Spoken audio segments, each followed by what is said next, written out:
Kwenye maisha tulionayo, tumezaliwa kwa sababu tuna kusudi ndani yetu. Tunaishi kwa ajili ya kulitimiza kusudi la Mungu. Ni mbaya sana au itakuwa ni vigumu sana utakapofika mbinguni alafu Mungu akwambie hukufanya hata punji ya kusudi langu.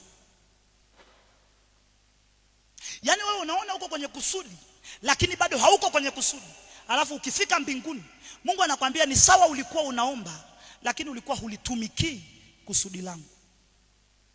Muulize mwenzako, unalitumikia kusudi la Mungu? Sasa cha kukusaidia, kwa sababu ni neno la kumvusha mtu aliyebeba kusudi. Kwa kuwa ni neno, kila mtu ana kusudi. Kuna kusudi ya hatima ulionayo, inatakiwa ifike mahali. Kazi ulionayo inatakiwa ifike mahali.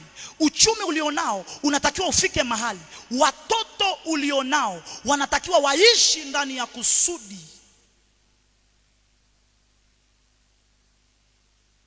Ndio maana safari yoyote, mfano mtu anaweza akatoka hapa kwenda Dar es Salaam, lazima atafika maeneo ya kuchukua chakula, si ndio? Kwenye safari ya maisha, ngoja nizungumze sentensi hii utanielewa. Maisha ni safari, na katika safari lazima upate chakula.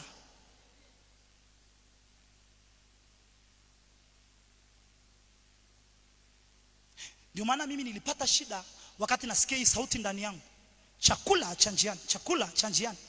Namuuliza Mungu maana yake nini? Akaniambia kuna watu wako kama Elia, wamekaa kwenye mretemo, wamelala usingizi. Hivi ulishawahi kujiuliza Mungu anakukusudia uwe mfano kwenye familia yako, alafu unachoka njiani, unakata tamaa? Ulishawahi kujiuliza mtoto uliyemtegemea, aliyebeba kusudi la kusaidia familia, alafu anafika njiani anasema mama, mimi nimechoka, sisomi tena? Ushawahi kujiuliza kitu cha namna hiyo? Ukavuta tu picha. Kuna mtu naongea naye?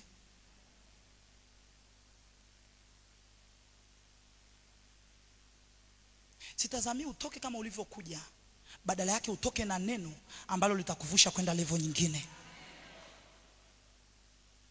Wewe ulishawahi kufikiri? Ushawahi kufikiri?